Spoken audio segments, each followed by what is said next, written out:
देखिए इस क्वेश्चन का मतलब है कि एक फैक्ट्री है जो कि टेनिस रैकेट और क्रिकेट बैट्स बनाती है। तो इसका पार्ट बनता है मशीन पर, और कुछ क्राफ्ट में, है ना, शिल्पकार जिसको बोलते हैं हम, के हाथ से जो वो क्राफ्ट वगैरह करते हैं, तो उसमें होता है। तो जो मशीन बैट, एक बैट बनाने के लिए 1.5 आवर्स घंटे लगते हैं, और क्राफ्टमैन जो लेता है एक बैट बनाने के लिए वो 3 आवर्स लेता है।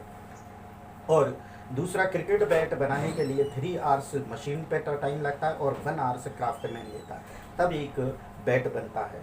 तो in a day the capacity has the availability, और जो फैक्ट्री जो है वो मशीन पे जो वर्क होता है वो 42 आवर्स से ज़्यादा नहीं होता, और क्राफ्टमैन जो काम करता है वो 24 आवर्स से ज़्यादा काम नहीं करता।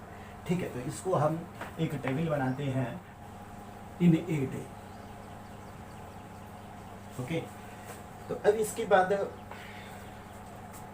हमने ये आइटम लिया, तो अब क्वांटिटी लिखेंगे। तो टेनिस रैकेट की क्वांटिटी है x और क्रिकेट बैट की क्वांटिटी है y। ओके, अब ये जो बैट जो बनना है वो कहाँ कहाँ बनना है? एक तो मशीन पे काम होगा और एक होगा क्राफ्ट मैन पे, है ना। तो machine work, machine time, work of machine time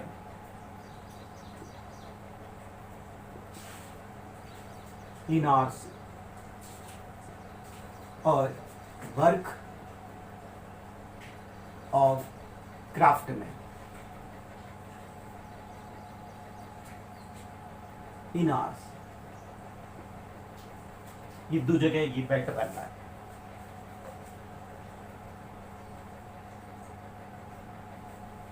अब ये क्वेश्चन अगर इसको पढ़ते हैं तो एक टेनिस रैकेट जो है वो मशीन पर 1.5 आवर्स लेता है एक रैकेट बनाने में। तो एक्स रैकेट बनाने में कितना टाइम लेगा? 1.5x। और यही टेनिस रैकेट ही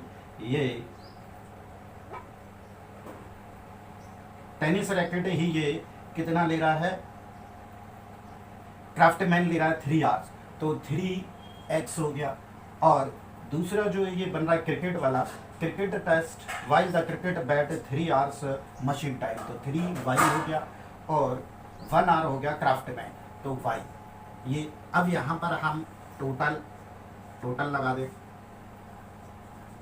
टोटल हो जाता है हमारा x plus Y, 1.5x plus 3y और 3x प्लस y। और अवेलेबिलिटी या रिक्वायरमेंट जो है, इसमें ये जो वर्क मशीन पे जो टाइम लगता है तो 42 आवर्स से ज़्यादा नहीं है। 42 आवर्स आप सोचेंगे कि 40 दिन में तो कितना होता है? 24 आवर्स होता है भाई। अब नंबर ऑफ वर्कर अगर बढ़ा दो, है ना, एक कंपनी में मान लीजिए कि 100 लोग काम करते हैं और वो 10 घंटे काम करते हैं, तो अगर उसके हम वर्करों की 5 टाइम कर दें तो 5 टाइम कर देंगे, नंबर ऑफ वर्कर 5 टाइम कर देंगे, तो आपका वर्क टाइम भी 5 टाइम हो जाएगा। तो यही तो उसको आप अदरवाइज मान लीजिए, तो मोर देन 42 आवर्स से ज़्यादा नहीं है, तो लेस देन 42। और ये जो क्राफ्टमैन जो काम करता है वो कितना करता है? 24 आवर्स से ज़्यादा इनके यहाँ काम नहीं होता है, तो ये लेस देन आएगा। भाई 42 से ज़्यादा काम नहीं होगा, 42 आवर्स से ही काम होगा, इससे ज़्यादा नहीं होगा, तो लेस देन आएगा। और अगर होता कि एटलीस्ट 42 तो फिर ग्रेटर देन। ओके, तो ये हमारी अब टेबल बन चुकी है। अब यहाँ पर हमको जो निकालना होगा, फर्स्ट जो पॉइंट होता है ऑब्जेक्टिव फंक्शन। अब एक और इसमें क्या है, इसको फाइंड जो करना है हमको, मैक्सिमम प्रॉफिट करना है। तो प्रॉफिट कितना हो रहा है? ये रैकेट पे हो रहा है 24 रुपीज़, तो एक्स पर कितना हो गया? 20x, और 10 एक बैट पर हो रहा है 10 रुपीज़, तो वाई पर कितना हो जाएगा? 10y। ये प्रॉफिट हो गया, तो टोटल प्रॉफिट हो गया 20x प्लस 10y। तो ऑब्जेक्टिव फंक्शन, तो हमको मैक्सिमम प्रॉफिट निकालना है, तो मैक्सिमम प्रॉफिट तो मतलब मैक्सिमाइज करना है, मैक्सिमाइज जेड हो जाएगा 20x प्लस 10y, ये फर्स्ट इक्वेशन। अब इसको मैं रैप कर देता हूँ, इसकी कोई हमको जरूरत नहीं है। अब जो इस पे मशीन पे जो टाइम हो रहा है वो अब होगा सब्जेक्टिव। दूसरा point, subject to the constant.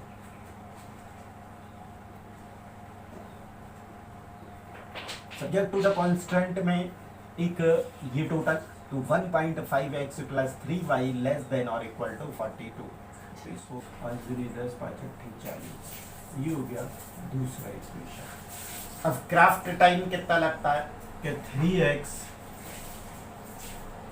Plus y less than 24, ये हो गया third equation. Non negative restrictions क्या होते हैं, क्योंकि ये x और y जो होते हैं ये पॉजिटिव होते हैं। तो x ग्रेटर देन और equal to 0, y greater than और इक्वल टू 0, ये हो गई 4। 0 रखा तो 14 दूनी 28, y 0 रखा तो 28, 3x plus y less than और इक्वल टू 24, ये वैल्यू पुट करें तो 8। ये इन दोनों का इंटरसेक्शन पॉइंट निकाल लेते हैं।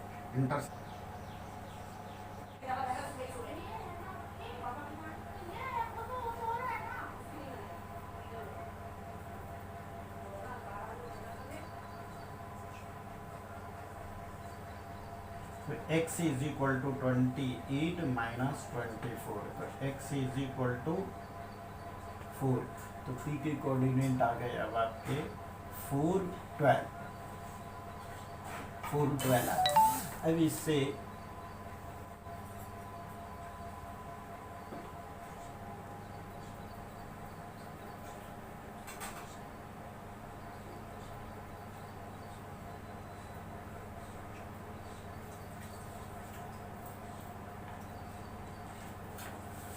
आ गया a, तो 014 है, हाँ 40 नहीं तो आएगा 014। दूसरा है 28, तो 28 यहाँ पर आ जाएगा, ये हो जाएगा b, तो b के कोऑर्डिनेट हो गए 28, 0। इन दोनों को ज्वाइन कर रहे ऐसा। तो एक इक्वेशन ये हो गई। अब इसका लेस देन है तो 0 प्लस 0 लेस देन यस, तो इस साइड का पोर्शन आएगा, है ना। इस साइड का सी की कोऑर्डिनेट है 0, 24 और डी के 8, 0, तो 8, 0 यहाँ पर आ गया डी, 8, 0 इसको भी ज्वाइन कर दीजिए थोड़ा।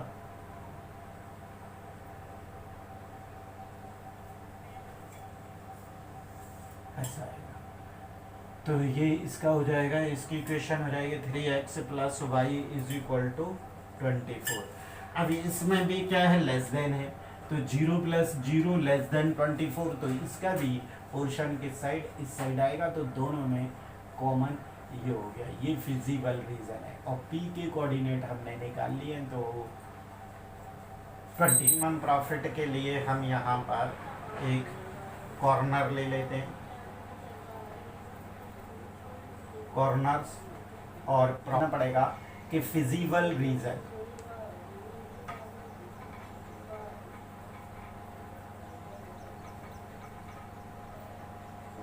Feasible region AODP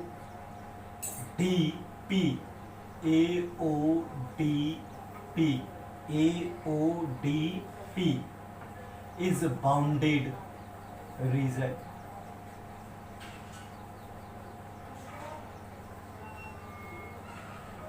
bounded reason.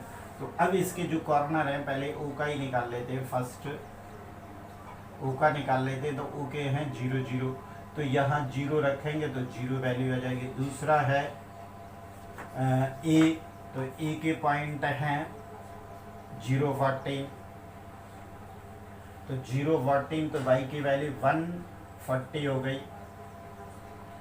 Third है पी, तो पी की कोऑर्डिनेट है 4 12, तो 4 12 पे 4, तो ये वैल्यू आ गई 200। और फोर्थ वैल्यू आ जाएगी 8 0, तो 8 0 पे अगर यहाँ पर 8 और दूसरे 160, तो ये मैक्सिमम वैल्यू आ गई, मैक्सिमम ऑफ जेड आ गया। ठीक है, तो आंसर लिख देंगे कि the maximum value of Z is 200 rupees at 412। तो इसमें दोनों के आंसर आ गए। वो कह रहा था कि मैक्सिमम प्रॉफिट का लेने के लिए हमको कितने रैकेट्स और कितने बैट बनाना है। तो भाई हमको एक दिन में 4 रैकेट और 12 बैट्स बनाना पड़ेंगे, तब जाके हमको मैक्सिमम प्रॉफिट 200 रुपीज दिन में पड़ेगा। Okay,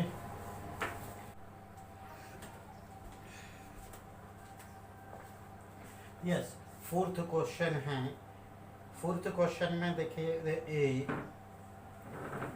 a manufacturer produce the nut and bolt. It takes the 1 hour of works machine A and 3 hours of machine B to produce the package of the nuts. It takes the 3 hours on machine A and 1 hours of machine B to produce the package of bolt. He earns the profit of 17.5 rupees per packet of nut and 7 rupees per packet of bolt. How many package of each should be the produced each day so as a maximum his profit if he operated the machine for at most 12 hours a day? एक company है जो नट और bolt बनाती है, नट और bolt के packet बनाती है। तो हमने सपोज कर लिया कि एक जो मशीन है वो एक दिन में मैन्युफैक्चर करती है, मतलब जो बनाती है एक्स नट बनाती है और वाई बोल्ट के पैकेट बनाती है। तो क्वांटिटी हमने यहाँ पर ये आइटम हो गए हमारे पास। आइटम क्या बनाती है? आइटम बनाती है नट और बोल्ट, तो नट और बोल्ट हो गए। क्वांटिटी है हमारे पास एक्स पैकेट बनाती है दिन में नट के और वाई पैकेट बनाती है बोल्ट की। अब ये जो मशीन, ये जो नट और बोल्ट का जो काम होता है 2 मशीनों पर होता है। एक मशीन ए का टाइम है और एक मशीन बी का टाइम है। और फिर प्रॉफिट है, वो बोल रहा है कि दिन में वो कितने पैकेट तैयार करे कि उसको ज़्यादा से ज़्यादा मैक्सिमम उसको प्रॉफिट मिले। तो अब ई का जो ये टाइम है वो it takes 1 hour of work on machine A. 1 घंटा उसको 1 hour जो है मशीन ए को लगते हैं, ठीक है। And 3 hours of machine B produce the packet of nuts. तो ई को नट बनाने के लिए 1 hour लगता है इसको, तो यहाँ एक पैकेट तैयार करने में उसको 1 hour लगता है, तो एक्स पैकेट तैयार करने में उसको एक्स टाइम लगेगा। और मशीन बी को 3 hours लगते हैं, तो यहाँ 3x हो जाएगा। अब बोल्ट के लिए it takes the 3 hours of machine A. Machine A जो है वो बोल्ट बनाने के लिए 3 घंटे लेती है, तो यहाँ वाई बनाने के लिए 3 hours लेगी और 1 hour से लेती है मशीन बी, तो यहाँ हो जाएगा वाई। अब एक पैकेट को तैयार करने के लिए उसको 17.50 रुपीज़ एक पैकेट पर प्रॉफिट होता है, तो यहाँ 17.5x हो जाएगा, और 7 रुपीज़ होता है बोल्ट के लिए, तो 7 ओके। ये हो गई आपकी टेबल। तो इसका टोटल कर दें तो x प्लस वाई और x plus 3y, 3x plus Y और 17.50x प्लस 7y, है ना। अब जो मशीन है ए और बी, जो मशीन है वो कितना कितना चलती हैं, तो दोनों मशीन जो है कम से कम मतलब 12 आवर्स से चलती हैं। तो जो एटमोस्ट है, एटमोस्ट 12 आवर्स, 12 आवर्स से ज़्यादा नहीं चलती। तो एटमोस्ट, एटमोस्ट मतलब ज़्यादा से ज़्यादा, तो मतलब लेस देन और इक्वल टू 12, लेस देन और इक्वल टू 12। तो ये आपकी पूरी ये बन गई। तो इसके बाद अब फर्स्ट हो जाता ऑब्जेक्टिव फंक्शन।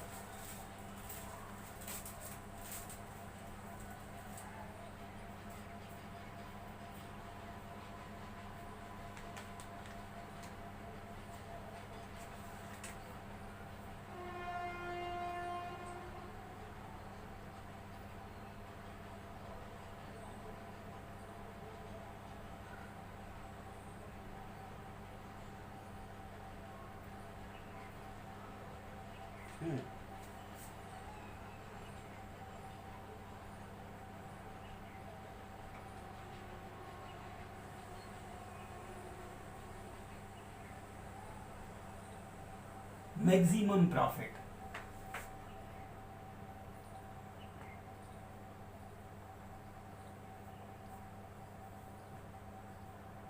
तो मैक्सिमाइज करना है,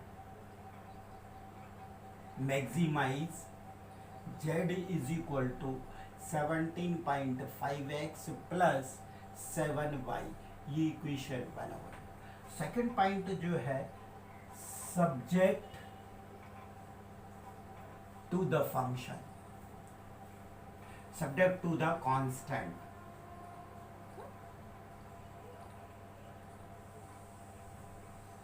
सब्जेक्ट टू द कांस्टेंट यहां से आएंगे, तो x plus 3y less than और इक्वल टू 12, ये सेकेंड हो गया, और 3x plus Y less than 12, ये थर्ड हो गया।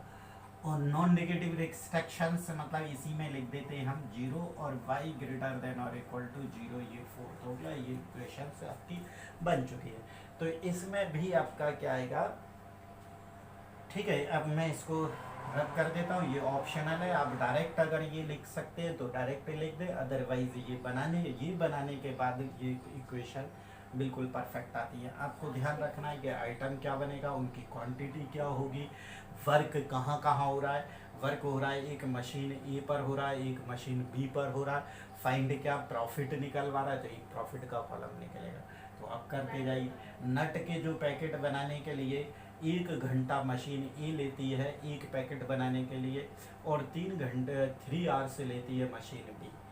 तो 3x हो गया, 3 आवर्स लेती है एक पैकेट बनाने में, तो x पैकेट बनाने में 3 आवर्स लेगी, और मशीन बी जो है वो 3 आवर्स लेती है बोल्ट का एक पैकेट बनाने में, और 1 आवर्स लेती है मशीन बी बोल्ट का एक पैकेट बनाने में। तो ये 3y और 3y हो जाएगा, इनको टोटल कर दिया, इसका टोटल ये आ गया, इसका टोटल ये आ गया। इसका कोई यूज़ नहीं है अभी फिलहाल, इसका कोई किया नहीं है। तो जो मशीन है, दोनों मशीन ए और बी मशीन जो है वो 12 आवर्स से ज़्यादा नहीं चलती, 12 आवर्स तो लेस देन और इक्वल टू आएगा। ओके, अब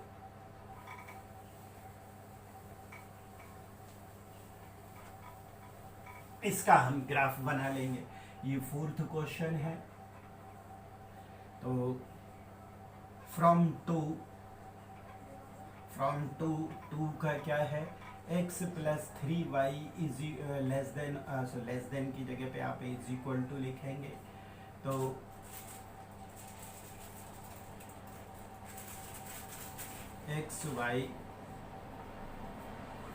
एक्स की वैल्यू इसमें 0 ली तो 3 4 जो 12 और वाई की वैल्यू 0 ली तो आ गया 12 और फ्रॉम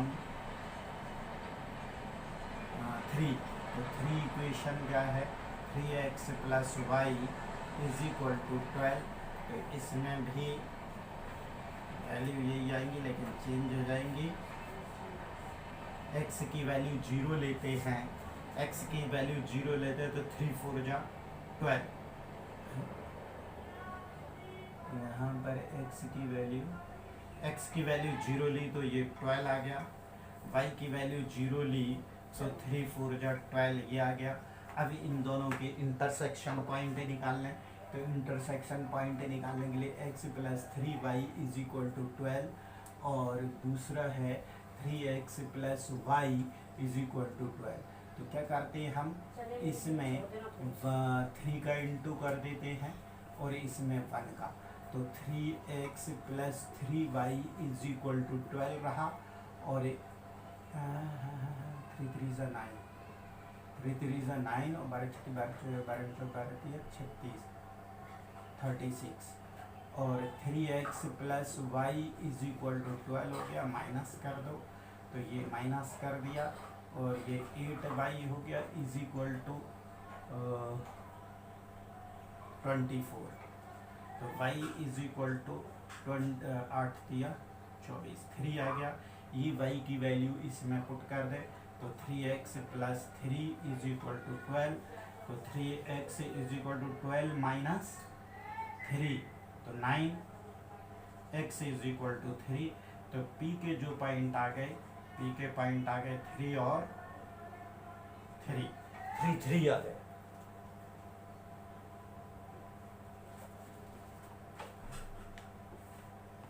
ओके अब ग्राफ बना लेते हैं हम,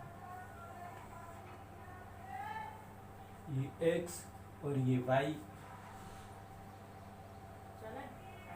एक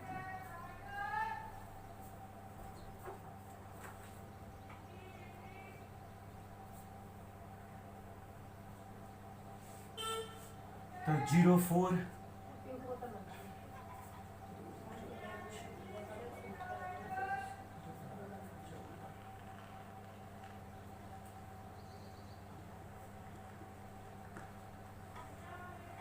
तो 0 12 यहाँ पे आ गया a और 4 0 यहाँ पे आ गया b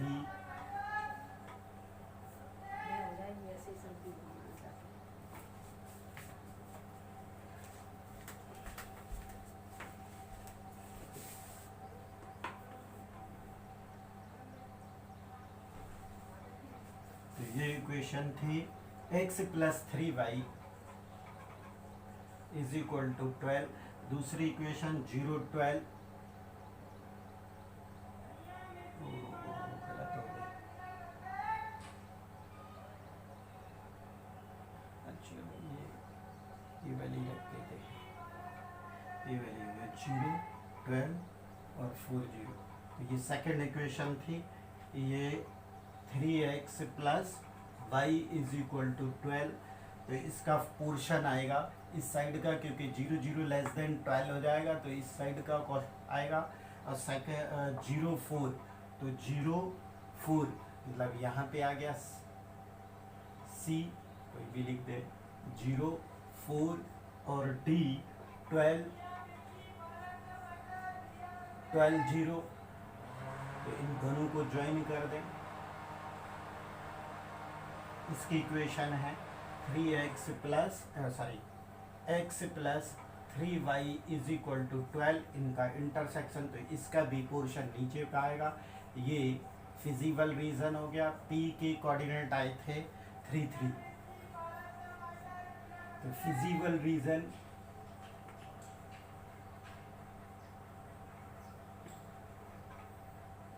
रीजन हो जाएगा CO P is bounded area,